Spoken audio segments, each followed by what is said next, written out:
Yo la mif, ici Miggy en direct de la Matrice et aujourd'hui on va parler house music, on va parler trance music, on va parler teuf, on va parler rave, on va parler techno parce que je vais vous expliquer pourquoi d'après moi le mouvement de la musique électronique et du clubbing en fait est une expérience religieuse totalement légitime. Il y a plein de manières différentes d'expérimenter sa spiritualité, voire sa religion dans l'aspect justement spiritualité partagée un peu on pourrait dire.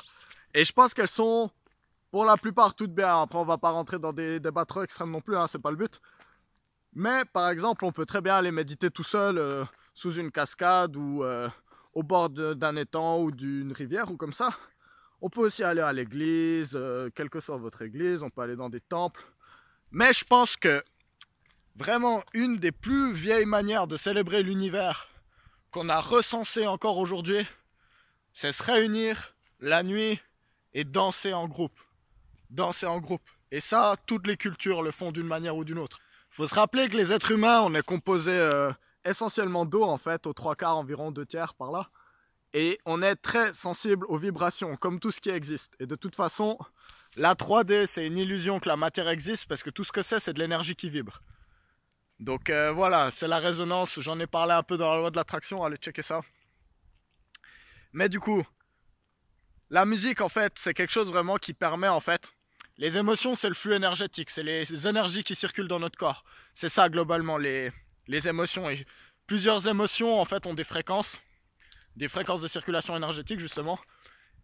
Et la musique permet directement d'affecter ça en fait. Parce que forcément, quand il y a des ondes qui rentrent en communication, il y a un changement qui se fait. Et du coup, en fait, la technologie d'aujourd'hui, elle a permis en fait de totalement mettre en avant ce côté qui est très ancien, l'humanité, elle fait ça depuis vraiment toujours en fait. Toujours il y a eu ces réunions pour fêter l'univers autour d'un feu, de vibrations, de tambours et tout.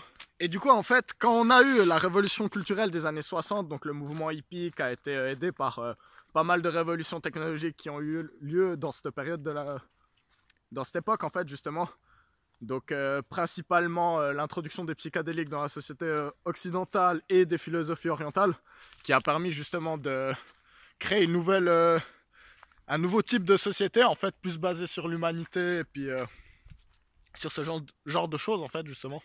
Et du coup en fait quand le mouvement hippie a été s'est fait un peu couper la tête par Richard Nixon et puis toutes ces histoires en fait, et puis un peu eux-mêmes aussi ils ont un peu merdé dans certains points, bah en fait il y a eu une période un peu creuse comme ça, mais en même temps la musique a continué d'évoluer et introduire la technologie dedans. Donc je suis pas un spécialiste sur le sujet, vous pouvez aller voir des gens qui sont plus calés que moi sur le sujet. Mais comment je le comprends justement, en fait il y a eu beaucoup de DJ de Détroit, Chicago, qui ont repris les percussions de certains groupes très visionnaires allemands, Kraftwerk par exemple, si je dis pas de bêtises. Et en fait, ils ont incorporé ça avec les basses funky qui avaient lieu à l'époque. Et c'est comme ça qu'en fait, la house, tech, moi je trouve les mots, c'est pas hyper important pour parler de ça, mais la musique électronique a pu justement commencer avec aussi le travail de Giorgio Moroder, beaucoup sur le modulaire, les synthés, toutes ces choses en fait, plus l'aspect culturel des hippies qui s'étaient un peu fait couper l'herbe sous le pied. Ça a créé un peu ce mouvement justement de rave, de free party, Goa, festival justement. Puis le fait que justement la technologie permette des systèmes son, mais genre juste exceptionnels. Puis énormément de décoration, le fluo, les toiles peintes justement. Et puis ouais, les jeux de lumière, je vous invite à aller regarder des vieilles vidéos que j'ai fait sur ma chaîne. Une image, ça vaut beaucoup plus que toutes mes descriptions que je pourrais faire. Donc de certains festivals psychédéliques par exemple, de musique psychédélique. Aujourd'hui c'est juste exceptionnel, genre les jeux de lumière, moi ça me donne là les frissons rien que d'y penser, mais les jeux de lumière combinés à la puissance électronique de ces caissons de basse, mais c'est juste un truc de fou furieux. Et puis justement tous les sens sont touchés par cette beauté, parce que beaucoup d'arts sont impliqués là justement. Et artistiquement justement, la convergence de ces deux mondes en fait, ça a vraiment permis de créer une expérience sensorielle totalement hallucinante, justement. Et puis je pense que c'est ça la clé, pourquoi c'est une expérience religieuse. Parce que, étant donné que les expériences artistiques sont vraiment multiples et variées, il y en a pour tous les goûts, en fait. Il y en a pour tous les goûts. D'ailleurs, il y a souvent des cuisines ou des choses comme ça dans les raves ou les festivals où tu peux vraiment manger bien, d'ailleurs, vu que je parle de goût. Et du coup, le fait que ce soit très intéressant et puis que ça amène beaucoup d'artistes et puis de très belles choses à voir, ça amène beaucoup de gens à l'esprit ouvert.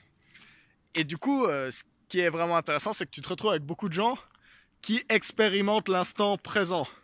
Comme Terence McKenna le dirait, qui était aussi très important pour commencer ce genre de mouvement, justement. On est dans l'expérience sensorielle pure. Et à ça, on ajoute énormément de personnes, des fois plusieurs centaines, des fois plusieurs milliers. Ce qui est incroyable dans ce genre d'endroit, c'est qu'on rencontre tellement de gens qui peuvent être dans des fréquences où ils se sentent eux-mêmes et puis pouvoir justement s'accepter comme on est, en fait. Ça casse tous les préjugés qu'on peut avoir. Enfin, tous, évidemment pas, ça prend du temps, mais à chaque fois, on a des préjugés qui sont cassés parce que si je prends l'exemple le plus parlant, mais vraiment les festivals de ce genre qui sont vraiment l'émanescence du truc, les gens, ils viennent tellement de partout de la planète que tu te sens... Moi, les seuls endroits où je me suis senti comme dans un festival comme ça, dans cet aspect-là, c'est dans un aéroport. Et sauf qu'un aéroport, c'est quand même pas le même cadre, hein. C'est pas le même cadre. Mais à ce niveau-là, justement, tu te sens vraiment international. Tu sens comment il y a des cultures de partout et qu'il y a un respect d'intégrer ça et puis surtout de respecter les barrières. Moi, je trouve que c'est fou à quel point il n'y a pas besoin de le dire, en fait. Il y a beaucoup de sécu, il y a des gens qui sont là au cas où, mais les embrouilles sont pas là parce que les gens sont dans l'expérience du moment présent et quand ils partagent avec d'autres personnes, c'est pour profiter en général. C'est pas... Il y a toujours des exceptions, évidemment, qui confirment les règles. Mais waouh, c'est tellement des environnements, justement, où les gens sont acceptants des autres que c'est aussi un... Il y a cet aspect religieux, justement. Parce que ça donne un idéal en quoi croire, en fait. On a nos semaines de travail, on fait nos trucs, la vie, elle est simple pour personne. Elle est simple pour personne, la vie. Hein. Et là, on se retrouve tout d'un coup, le week-end ou une fois par année dans un festival ou n'importe quand. Dans la nature, c'est le mieux, je trouve, qu'en boîte. Même si la boîte, on retrouve un peu un côté de ça, mais je vais plus loin dans le truc, en fait. Tu te retrouves dans la nature, plein de gens que tu connais pas, mais avec cette sorte d'entente que tu vas justement bien t'entendre avec les autres personnes, que tu vas t'accepter, que tu vas pouvoir échanger, tu vas pouvoir être dans l'expression libre de toi-même, en fait, justement, sans jugement. Et toutes ces choses, je pense que c'est les raisons pourquoi, vraiment, je me suis jamais senti autant humain et connecté à l'univers vraiment dans son entièreté que dans ce genre de moment de partage. Et du coup, pour moi, les expériences de ce type, la fête, la teuf, la free, les raves, pour moi, c'est les expériences spirituelles, religieuses qui me font le plus me sentir humain et connecté à l'univers. Et pour ça, je dirais vraiment merci infiniment à toutes les personnes qui participent pour faire ça possible et puis partager les bonnes ondes dans ce genre d'endroit. Moi, je suis quelqu'un d'unique, comme tout le monde, hein. Tout le monde est unique. Et moi, je commence à comprendre mes énergies de mieux en mieux. Et puis, je comprends justement de mieux en mieux pourquoi ce genre d'endroit, j'adore justement et je trouve vraiment authentique et vrai. Déjà, j'ai une histoire avec ça. Mes parents se sont rencontrés en boîte, dans une boîte mythique d'à côté où je vis. Mon père est DJ, donc forcément aussi, moi, j'ai grandi avec des platines chez moi, toujours des personnes, toujours cet environnement, toujours... J'ai grandi en voyant un peu ce monde de l'intérieur, justement. Et j'ai la lune en Gémeaux. Mon père aussi a la lune en Gémeaux, d'ailleurs. Et puis, énormément de DJ ont la lune en Gémeaux. Je vous conseille d'aller voir. Je trouve que c'est un truc qui parle beaucoup de ça. Et du coup, personne n'est obligé d'aimer ce genre d'endroit. Personne n'est obligé.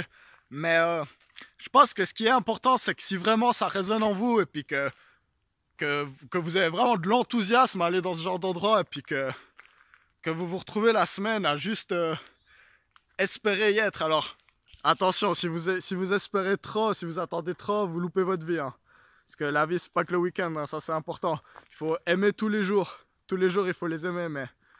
Si vous sentez que ça, c'est un endroit qui a du sens pour vous, justement, je pense que vous avez le droit de le revendiquer. Je pense que vous avez le droit de vous assumer. Je pense que vous êtes vraiment légitime à penser ça. Parce que c'est des expériences très fortes.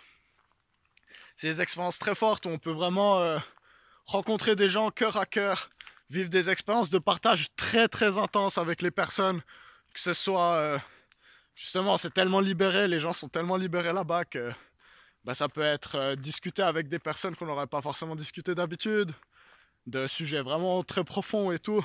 Ça peut être se découvrir par la danse et tout. Moi j'ai eu des moments de partage par la danse qui étaient juste transcendantaux, mais transcendantaux, très très très très très puissants.